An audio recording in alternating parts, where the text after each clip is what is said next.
Good evening. I am Adebare Ijumakide, the Evening News. Osun State Governor Senator Ademola Adeleke asked in Osun State to support the new executives elected at Congress of the People's Democratic Party in Osogbo.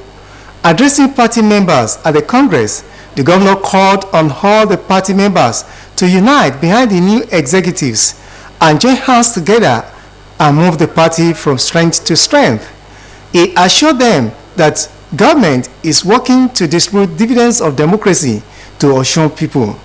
Earlier, the Congress chairman, Samuel Omotosho, urged members to exercise their rights in peace in the interest of the party and to ensure unity within the PDP fold in the state.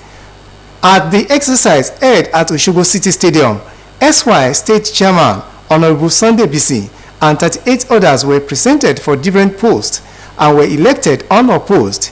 During the exercise, 3 delegates elected in each of the 332 wards in the state voted for all 39 aspirants cleared to participate in the Congress. The House of Representatives has called on the Independent National Electoral Commission to remove fictitious names and those of dead Nigerians from its voters register, describing it as bogus. The House made the call at the plenary today following the unanimous adoption of a motion of urgent public importance moved by a member, Leke Abejude. The motion was titled Urgent Need for Independent National Electoral Commission to develop mechanism to clean up its system of dead and fictitious registered voters. He said people that were long dead had their names still displayed in the voters register during the last general election. The House resolved that INEC should conduct vigorous public enlightenment for all Nigerians to be much aware of what makes the voters register bogus, which is the number of dead and fictitious persons. The lawmakers also resolved that INEC should include voter verification in its continuous voter registration exercise to identify those on the register who are still alive, as well as fish out fake registrants. The Nigerian Air Force has brought back home 94 public relations and information of the Nigerian Air Force. Air Commodore Ayodele Famuyiwa, the evacuees flown in NAF 913 at Nnamdi Azikiwe International Airport, Abuja. Air Commodore Famuyiwa explained that the evacuees were among the first batch of 276 Nigerians airlifted from Aswan in the wake of the ongoing security challenges in Sudan.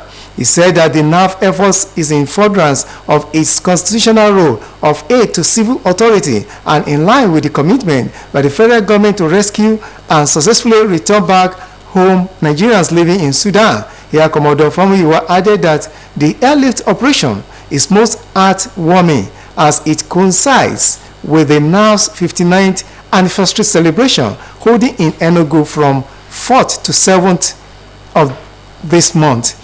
On hand to receive the returnees on arrival were the Honorable Minister for Humanitarian Affairs, Disaster Management and Social Development, Hajia Sadia Huma Farouk, the Ministry's Permanent Secretary, Dr. Nosi Sani Gosu, Director General, National Emergency Management Agency, Ahmed Habib, and Chairman of Nigeria in Diaspora Commission, Honorable Abike Dabiri Irewa. Meanwhile, the Chairman and Chief Executive Officer of Nigerians in Diaspora Commission, Abike Dabiri Irewa, has assured more planes are heading to Egypt to evacuate stranded Nigerians in crisis-torn Sudan. Dabiri Irewa, who gave the assurance at the Nnamdi Azikiwe International Airport, Abuja, while receiving the first batch of 376 evacuees, expressed happiness that Nigerians in Sudan are coming back home and nobody's life was lost, as priority was given to students, women, and children. According to her, NEMA is making necessary arrangements to provide more planes for the evacuation of all Nigerians in Egypt at the same as requested by the host country. The NIDCOM boss said the case of Nigerians at Port Sudan was a little bit different because it was difficult to get a flight to the area. She, however, said alternate means are being considered, including getting them tickets for airlift. The Nigerian Police Force Ojoba Division has announced the disappearance of Gbolagade Aderinshola Ahmed, a graduating student of Osun State University Osogbo campus. Aderinshola was last seen in the evening of Friday, 28th of April this year in his Osogbo private hospital. According to the extract released by the police, the graduating student left for Ibadan and his whereabouts has remained unknown.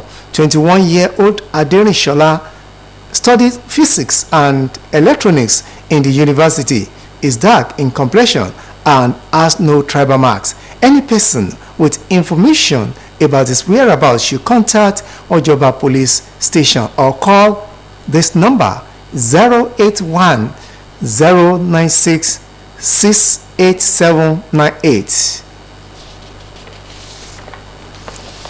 And now to sports story. The Confederation of African Football has dashed the hope of Sierra Leone hosting Nigerian Super Eagles home in the 2023 African Cup of Nations qualifier. CAF decided that the game will not take place in the presented stadium after it found out that the city lacked standard hotels. The African Soccer ruling body initially agreed to have the game at the newly constructed Southern Arena in the city, but changed its mind earlier this week. The decision will have adverse effect on the Lone Stars' preparation because they must record maximum points in the remaining games if they must qualify for the biennial competition. Sierra Leone's last appearance in the African Cup of Nations was in South Africa in 1996. And now to foreign story. China has denied media reports of a Chinese consular officer coercing a Canadian legislator and his family. The statement from the Chinese Consulate General in Toronto came days after it was reported that Beijing had sought information about the Canadian legislator's relatives who may be in China in a likely effort to make an example of members of parliament and deter others from taking anti-People's Republic of China positions. The Chinese Consulate General claimed that the report has no factual basis and is baseless. The report by the Canadian Security Intelligence Service did not name the legislator, but citing a national security source, it identified the politicians as Michael Chung, a legislator with Canada's main opposition Conservative Party. Chung was sanctioned by Beijing in 2021 after his motion declaring China's treatment of the Muslim Uyghur minority as genocide passed the Canadian Parliament. That ends the evening news on OSBC TV. Join us at 7 for the major reports. Thank you for watching.